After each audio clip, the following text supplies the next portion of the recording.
तो ये न्यूमेरिकल देखते हैं जो कि नीट के लिए भी और साथ साथ जेई वालों के लिए भी इंपॉर्टेंट है। आइए देखते हैं।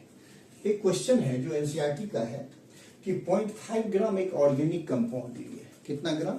0.5 ग्राम, जिसमें नाइट्रोजन कंटेनिंग कंपाउंड है। तो 0.5 ग्राम ऑर्गेनिक कंपाउंड लिए, उसका जेल डाल ट्रीटमेंट किए। ट्रीटमेंट करने पर अमोनिया गैस मिला। उस अमोनिया गैस को डिटेक्ट करने के लिए, टाइट्रेट करने के लिए उसमें 50 ml 0.5 m H2SO4 डाला गया। कितना ml? 50 ml 0.5 m H2SO4 डाला गया।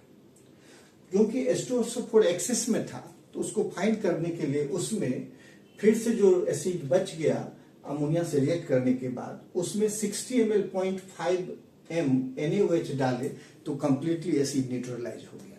तो क्वेश्चन में पूछ रहा है कि आप ये हमें बताएं कि नाइट्रोजन का परसेंटेज कंपाउंड में कितना है। तो सबसे पहला काम ये है कि ये जो ऑर्गेनिक कंपाउंड है 0.5 ग्राम, इसी के अंदर नाइट्रोजन है।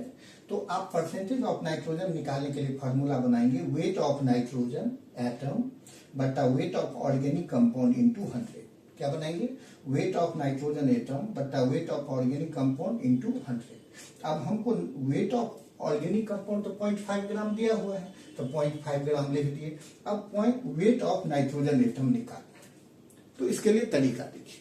तो हमको इसके लिए फॉर्मूला बनाना होता है कि number of mole of nitrogen atom जो कि कंपाउंड के अंदर है बराबर number of gram equivalent of H2SO4 used. मतलब ऐसे समझिए कि जब इस कंपाउंड को जेल ट्रीटमेंट के अंदर डाले तो अमोनिया गैस बना। तो हम एक एग्जांपल देते हैं। मान लीजिए कि 0.3 ग्राम इक्विवेलेंट अमोनिया गैस है। कितना? 0.3 ग्राम इक्विवेलेंट। तो 0.3 ग्राम इक्विवेलेंट अगर H2SO4 दें तो कंप्लीटली न्यूट्रलाइज हो जाएगा। लेकिन अगर हम 0.4 ग्राम इक्विवेलेंट H2SO4 डाल दें, ज्यादा डाल दें, तो 0.3 ग्राम इक्विवेलेंट अमोनिया तो न्यूट्रलाइज हो जाएगा। अब 0.1 ग्राम इक्विवेलेंट H2SO4 बच जाएगा। अब इसको हम कैसे फाइंड करें कि 0.1 ग्राम इक्विवेलेंट बचा? तो क्योंकि H2SO4 एसिड है, NaOH बेस अगर हम जितना ज्यादा है 0.1 ग्राम इक्विवेलेंट अगर बेस डाल दें तो पूरा पूरा न्यूट्रलाइज होगा। मतलब ये है कि अगर H2SO4 हम 0.4 ग्राम इक्विवेलेंट लिए, क्योंकि अमोनिया जो निकला वो 0.3 ग्राम इक्विवेलेंट है, तो ये 0.1 ग्राम इक्विवेलेंट ज्यादा है ना। तो अगर इसीलिए जब ये रिएक्शन होगा तो H2SO4 बढ़ जाएगा 0.1 ग्राम इक्विवेलेंट। तो उसमें अगर 0.1 ग्राम इक्विवेलेंट NaOH फिर से डाल दें तो ये पता चल जाएगा कि इसमें हमने टोटल एसिड कितना डाला। मतलब 0.3 ग्राम इक्विवेलेंट एसिड यूज हुआ अमोनिया को न्यूट्रलाइज करने में, और 0.1 ग्राम इक्विवेलेंट एसिड यूज हुआ NaOH को न्यूट्रलाइज करने में। इसीलिए हम इसको बैक टाइट्रेशन का नाम देते हैं।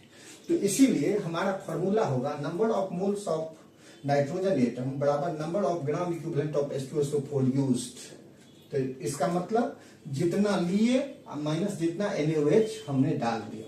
तो फार्मूला लगाएंगे N1V1 by 1000 minus N2V2 by 1000। ये अब यहां देखिए कि मोलैरिटी जो है, मोलैरिटी H2SO4 का आपका दिया है 0.5 m। तो नॉर्मलिटी क्या हो जाएगा? डबल हो जाएगा मोलैरिटी का, क्योंकि n फैक्टर 2 है।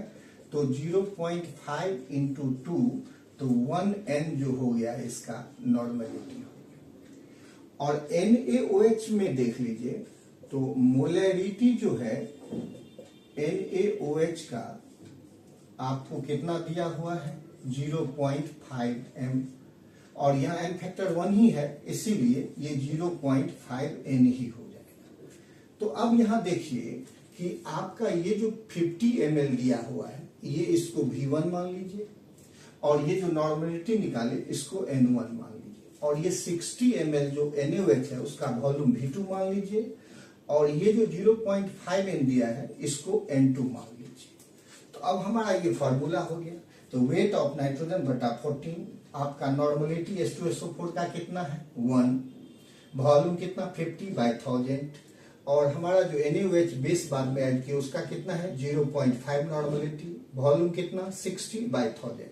तो कैलकुलेट करेंगे तो 0.28 ग्राम आए।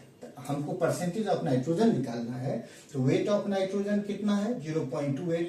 वेट ऑफ ऑर्गेनिक कंपाउंड कितना है? 0.5 ग्राम इंटू 1000। तो कितना परसेंट आ गया?